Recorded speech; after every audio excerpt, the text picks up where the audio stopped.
ठाकरे बंधूंच्या संयुक्त मुलाखतीचा दुसरा भाग आज पहा सकाळी 7:56 फक्त जय महाराष्ट्रवर। मुंबईचं मराठी अस्मितेचं डेथ वॉरंट निघालंय। ठाकरे बंधूंचा संयुक्त मुलाखतीतून हल्लाबोल। 40 आमदारांना फोडण्यासाठी 2000 कोटी आले कुठून?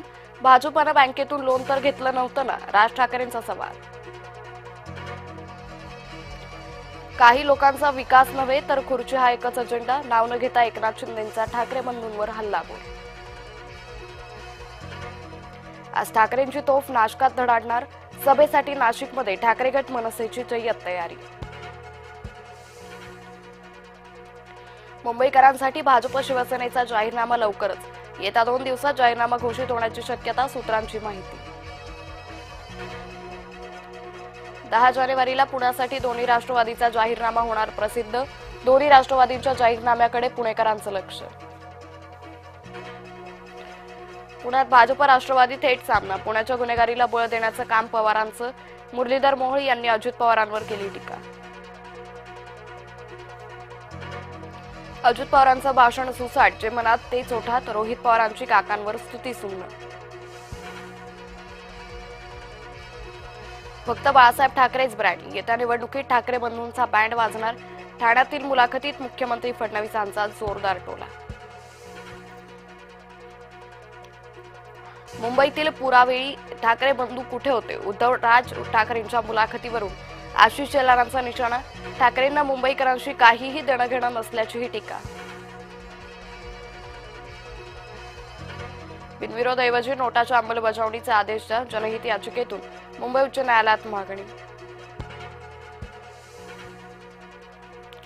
नवी मुंबईत ठाकरे गटाच्या उमेदवारांची प्रचार फेरी रोखण्याचा प्रयत्न, ज्ञानेश्वर नाईकांकडून प्रचार फेरी रोखण्याचा प्रयत्न, ठाकरे गटाचे कार्यकर्ते ज्ञानेश्वर नाईकांना भिडले।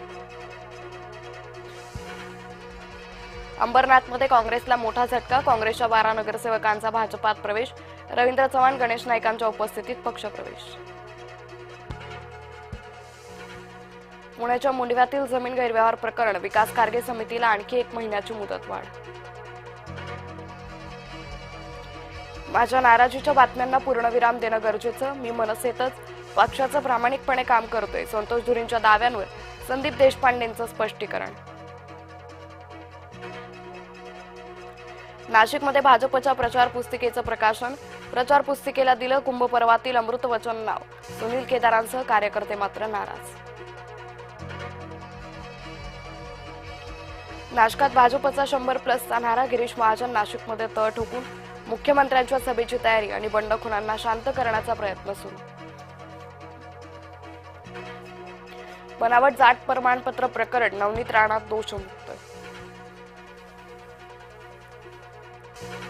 शिवसेनेच्या उमेदवारांना मिळालं भाजपचं चिन्ह, शिवसेनेची उमेदवारी मिळालेल्या दोघांनी जोडला भाजपचा एबी फॉर्म। नागपूर महानगरपालिका निवडणुकीत युतीत गोंधळ।